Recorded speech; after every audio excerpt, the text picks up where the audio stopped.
സേനാപതി വേണുവിലേക്ക് ഒന്ന് പോകട്ടെ. അദ്ദേഹത്തിലേക്ക് എത്തിയിട്ട് കുറച്ച് സമയമായി. ക്ഷമിക്കണം ശ്രീ സേനാപതി വേണു.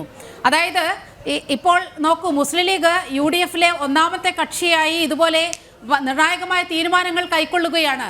ഏത് വിധേനയും ജയിക്കണം. ഇതിൽ കോൺഗ്രസിനൊരു സേ ഇല്ലാതാവുകയാണ്. നേരത്തെ രമേശ് ചെന്നിത്തലയുടെ കാര്യത്തിലും ഇത് തന്നെ ഉണ്ടായത്.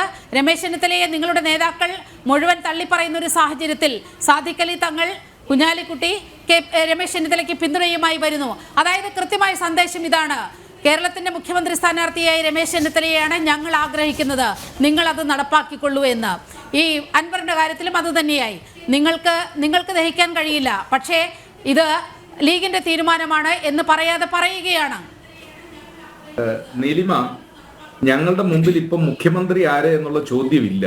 ആ മുഖ്യമന്ത്രി ആര് എന്നുള്ളത് പഞ്ചായത്ത് തെരഞ്ഞെടുപ്പ് കഴിഞ്ഞിട്ട് 2025 ഏപ്രിലല്ല, 2026 ഏപ്രിലാണ് നിയമസഭാ തെരഞ്ഞെടുപ്പ് നടക്കുന്നത്. ആ നിയമസഭാ തെരഞ്ഞെടുപ്പിൽ ഭൂരിപക്ഷം നേടുക എന്നുള്ളതാണ്. VD സതീശന്റെ വാക്ക് ഞാൻ ഒന്ന് കടമെടുക്കുന്നു. ഞാനിപ്പോ മുഖ്യമന്ത്രി സ്ഥാനാർത്ഥിയായിട്ട് ഇറങ്ങിയാൽ UDF അധികാരത്തിൽ വരില്ല. എന്റെ ലക്ഷ്യം കേരളത്തിൽ UDF-നെ തിരിച്ചു കൊണ്ടുവരിക എന്നുള്ളതാണ്.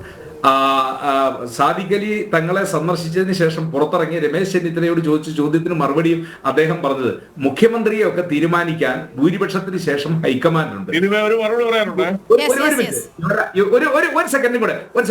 യുവരാജ് ഗോകുലിനോട് എനിക്ക് വിനീതമായി അഭ്യർത്ഥന, ഞങ്ങളുടെ പാർട്ടിയുടെ അസ്തിത്വവും ഞങ്ങളുടെ പാർട്ടിയിൽ ആര് നേതാക്കൾ നയിക്കും എന്നൊക്കെ ഞങ്ങളുടെ പാർട്ടി തീരുമാനിച്ചോളാം. അപ്പോ 2026 ഞങ്ങളൊന്ന് തിരിച്ചു വരാൻ പോകുന്നു എന്നതിനെ കുറിച്ച് അതിന്റെ ഉത്കണ്ഠയും ആശങ്കയും CPM-നേക്കാൾ വലുതായി. ആ ഉത്കണ്ഠ CPM-നുണ്ട് എന്നാണ് കോൺഗ്രസ് പറഞ്ഞു വെക്കുന്നത്.